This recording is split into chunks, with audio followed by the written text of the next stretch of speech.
बिस्मिल्लाहिर्रहमानिर्रहीम, अस्सलाम वालेकुम।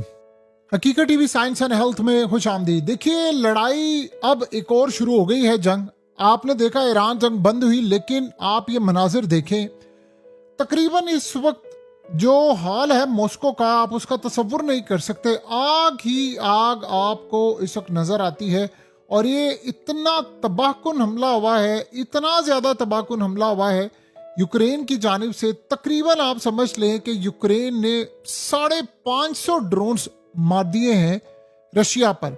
रशिया की जो सबसे ज्यादा सेंसिटिव ऑयल रिफाइनरी थी उसको उड़ा दिया है। और ये इतना तबाहकुन हमला था कि एयरपोर्ट पर अटैक हुआ है, ड्रोन्स मारे गए हैं, शटडाउन हो गए उनकी फ्लाइट्स, ऑपरेशन सब कुछ बंद हो गया। और जो आग निकली है आप उसका तसव्वुर भी नहीं कर सकते। ये इतना तबाहकुन हमला था। और 550 ड्रोन्स में से तकरीबन आप समझ लें कि उन्होंने तकरीबन 530 के करीब ड्रोन्स रोक लिए और कुछ उनसे ड्रोन्स मिस हुए जिन्होंने जाकर अटैक किया है।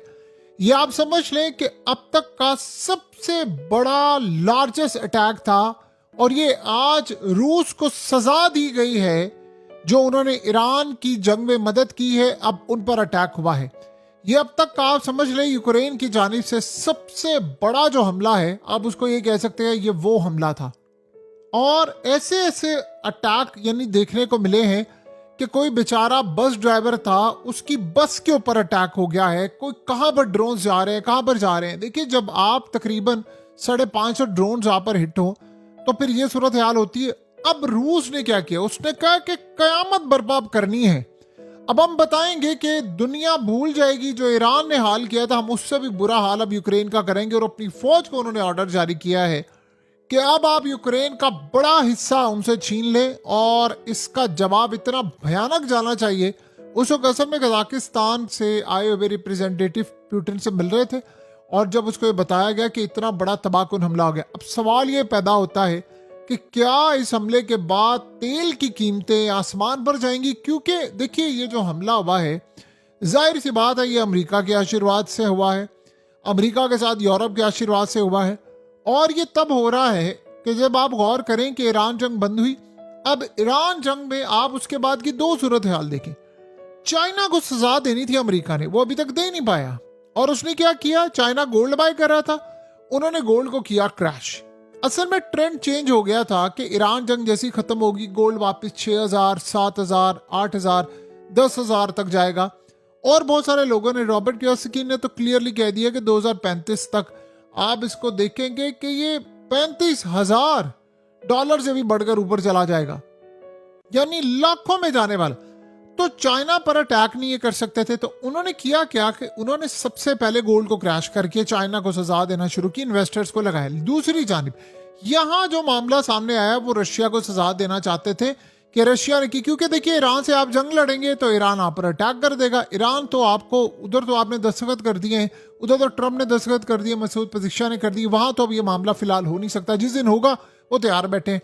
तो उन्होंने अब रूस को टारगेट किया है। असल में रूस को टारगेट करने का मतलब है जहां से उनकी तेल की बड़ी सप्लाई जाती थी उसको उन्होंने उड़ा दिया है। और ये बहुत बड़ा हमला था, इसमें कोई दो राय नहीं। उसने कहा कि अब ऐसी क़यामत बर्पा करूंगा, पुतिन ने कहा ऐसी क़यामत बर्पा करूंगा कि ये याद करेंगे। असल में ये जंग अब आप समझ लें तकरीबन 1500 दिन से ज्यादा शुरू हो गई है। ईरान जंग में मसला ये हुआ था कि उस जंग को देखिए, अगर तो वो ईरान जंग महदूद रहती किसी भी वजह से सिर्फ इजराइल तक, तो हो सकता है ये जंग अभी तक जारी रहती, हो सकता है अगले साल तक ना खत्म होती। ईरान जंग असल में बंद हुई है जल्दी, उसकी 2-3 रीजन है। एक तो जो खलीजी ममालिक थे वहां पर अटैक हुआ है अमेरिका के अड्डों पर, तो अमेरिका के अड्डों पर जो अटैक हुआ है उसकी वजह से ये जंग, जाहिर सी बात है, फिर उनका प्रेशर आया ट्रंप को और ये बहुत सारी चीजें, तो वहां पर अटैक हुआ तो ये जंग बंद हुई। दूसरी सूरत हाल आप सबके सामने है कि वो कितनी तबाहकुन जंग है कि वो उन्होंने बंद की। लेकिन जो अब रूस के साथ हो रहा है, ये असल में सारे का सारा फोकस इधर आ गया। अब ईरान के जो ड्रोन्स हैं जो इस जंग में इस्तेमाल होने थे, अब वो सप्लाई होकर सीधा जाएंगे रूस के पास। जो मिसाइल ईरान के अंदर अब इस्तेमाल होने थे वो अब रूस जाएंगे, रूस ने खुद भी जवाब देना है। अब देखिए, गालिबन हम ऐसी सूरत हाल का सामना कर रहे हैं कि जहां पर देखिए यूक्रेन का मामला ये है कि यूक्रेन चल रहा है सिर्फ एड के ऊपर, यानी उसका इंफ्रास्ट्रक्चर चीजें तबाह, अभी तक 25% इलाका उन्होंने कैप्चर किया है। रूस का जिस तरह मिसाल के तौर पे ईरान के साथ लड़ाई होती है तो अमेरिका का नुकसान ज्यादा है, इजराइल का नुकसान ज्यादा है, ईरान का भी बड़ा नुकसान था लेकिन उनका नुकसान ज्यादा है। क्योंकि देखिए ईरान जब अटैक करता तो वो 4-4, 5-10 अरब डॉलर्स के रेडार सिस्टम, डिफेंस सिस्टम एक ही दफा में सब कुछ उड़ा देता।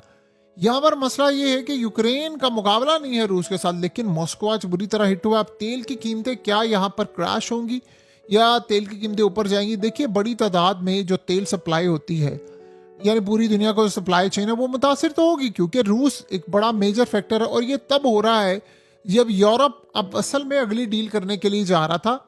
असल अब कहानी ये है कि फैसला यूरोप में ये हो रहा था कि भाई हम अब रूस के साथ मामला तय करें और यूक्रेन की जंग को भी बंद किया जाए।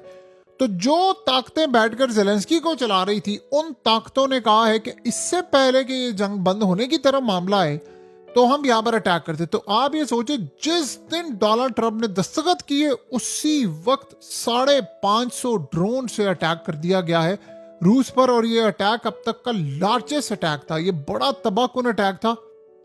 और आप समझ लें कि पूरे मुल्क में एक इमरजेंसी की सी सूरत हाल आपको नजर आती है। लोग इस वक्त बहुत ज्यादा वहां पर अपसेट है रूस में। और ब्रिटेन ने कहा है कि ऐसा जवाब दो कि लोग ईरान के जवाब को भूल जाएं। अब ये गालिबन अटैक करने जा रहा है और ये भी पॉसिबिलिटी है। अब आप इसमें कोई दो राय नहीं है कि हो सकता है वो इनके लीडर्स को टारगेट करें, यानी जेलेंस्की को टारगेट करें। क्योंकि अब यूरोप के अंदर ये सोच पाई जा रही है, उन्होंने कहा है कि हम अब बैठकर मामला तय करें इनके साथ और इस लड़ाई को दी एंड तक लेकर जाएं। अब ये बहुत ज्यादा हो गई लड़ाई, हमें इस लड़ाई को दी एंड करना है, हमें खत्म करना है और हमें इस चक्कर से बाहर निकलना है कि ये लड़ाई जारी है, ये कब तक जारी है, हमें इस चीज को अब खत्म करना है और हमें बाहर निकलना है। जब तक हम यहां से बाहर नहीं निकलेंगे ये मामला इस तरह हल होते नजर नहीं आ रहे। सो अब देखते हैं कि इस पूरी की पूरी सूरत हाल में अब अगला मरहला क्या होता है। बहरहाल लेकिन एक बात अब आप ज़हन में रखिएगा, अब जो रूस ने करना है वो बड़ा तबाहकुन होगा क्योंकि उसकी ऑयल, देखिए ईरान ने तो कहा था ना हमारी ऑयल रिफाइनरी पर अटैक हुआ तो हम पूरे खित्ते की उड़ा देंगे। यूक्रेन का मामला क्या, उनके पास तो नहीं ना ये अटैक, लेकिन मसला ये है कि उनके पास वो चीज़ें नहीं है। हालांकि मामला ये हो रहा है कि बैक एंड पर अमेरिका ही शामिल है, यूरोप शामिल है, वरना उनकी इंटेलिजेंस के बगैर यूक्रेन की इतनी औकात है कि वो ये अटैक कर सके। ड्रोन्स कहाँ से आ रहे हैं, कहाँ पर ये सारे का सारा मामला हो रहा है। आपने एक और चीज़ गौर की होगी कि इस दफ़ा ईरान के ऊपर बहुत सारे जो ड्रोन्स थे वो नहीं मारे गए। आपको पता है कि ईरान का जो डिफेंस सिस्टम है उसने अमेरिका के असल में जो ड्रोन्स है वो बड़ी तादाद में मारे, गिराए और काफ़ी ज़्यादा उसका नुकसान हुआ। अब अगर यहाँ से ड्रोन्स आते तो अगला मरहला असल में ईरान ने ये कहा था कि हमने यूक्रेन को नहीं छोड़ना, अगर वो इस जंग में शामिल हुए ना तो हम उनको भी अटैक कर देंगे। तो वो तैयार बैठे हुए थे। अब वो जो सारे का सारा फोकस था जंग बंद करने का, वो सारे का सारा फोकस अब लड़ाई की तरफ जा रहा है। अब असल में आप ये गौर करें कि जब भी ईरान के साथ मामला तय होने लगते थे, इजराइल कोई ना कोई अटैक कर देता था, अली लरीजानी को मार दिया, फलाने को मार दिया, सबको मार दिया। लेकिन यही सूरत हाल थी कि जब यानी अमेरिका डील करता था लिबनान पर अटैक हो जाता था। अब एग्जैक्टली पैटर्न वही है। जब यूक्रेन की जंग की खात्मे की बात हो रही है कि भाई अगर ईरान जंग बंद हो सकती है तो ये क्यों नहीं। और सबसे बड़ी खतरनाक सूरत है, रूस ने असल में फैसला ये किया है कि उसने अपनी शराइत बनवानी, जैसे ईरान ने अपनी शराइत बनवाई, पॉइंट सामने आया तो सारी दुनिया ने देखा ये तो वही पॉइंट्स है जो ईरान की फतह है, टोटल फतह है। तो यूक्रेन के मामले पर रशिया ने कहा भी मैं तो इलाका लूंगा, मैं तो नहीं छोड़ूंगा। तो उन्होंने कहा कि अब ये चलो बातचीत करते हैं इस पर। यूरोप के लीडर ये कह रहे थे कि अब इस जंग को भी बंद करें ताकि तेल की कीमतें नीचे जाए, हम गैस ले सकें, यूरोप को गैस मिले रूस से और काफ़ी सारी चीज़ें। इवन के वो दौरा करने को तैयार, वो कहते हैं अगर ईरान जंग बंद हो सकती है तो यूक्रेन जंग क्यों नहीं। लेकिन अभी वो जैसे ही ये मामला हुआ इन पर आज अटैक हो गया और ये बैकएंड पर ये मामला तय हो रहे थे। असल में ट्रंप ये चाह रहा था कि मैं अब ये जंग किसी तरह बंद कर दूं, ये वाली जंग जो यूक्रेन की है, और इसका क्रेडिट लूं।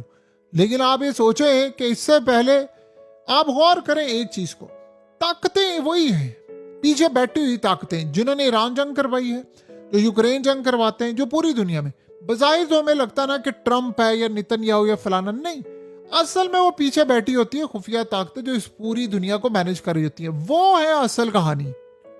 और उस असल कहानी को अगर आप गौर से देखेंगे तो आपको ये चीज़ बड़ी क्लियर नजर आएगी कि मामलात क्या है। सो अमेरिका के लिए जो चैलेंज बना हुआ था वो चैलेंज अब आहिस्ता आहिस्ता ख़त्म होता हुआ आपको नज़र आ रहा है। और लग ऐसे रहा है कि अब क़यामत बर्पा होने वाली है यूक्रेन के ऊपर। यूक्रेन में देखिए लोग ऑलरेडी मुल्क छोड़कर चले गए हैं, वो जंग में उकता गए हैं। अब हो सकता है, पॉसिबिलिटी है कि आने वाले वक्त में ईरान की फौजें जाएं, जाकर लड़ें वहाँ पर जाकर रूस के साथ, क्योंकि ये जंग तो फिलहाल ख़त्म है। और रूस ने जिस तरह मदद की है, अब जाहिर सी बात है यूक्रेन को असल में तबाह करना मकसद नहीं है पुतिन का। उसका मकसद है कि उसको कैप्चर करना, उसका इलाका लेना। तो वो इलाका मिसाइलों से नहीं लिया जाता, वो इलाका फौज से लिया जाता है। जैसे अमेरिका ने कहा रिजीम चेंज करना था लेकिन नाकाम हो गया, तो ऐसे होता है मामला।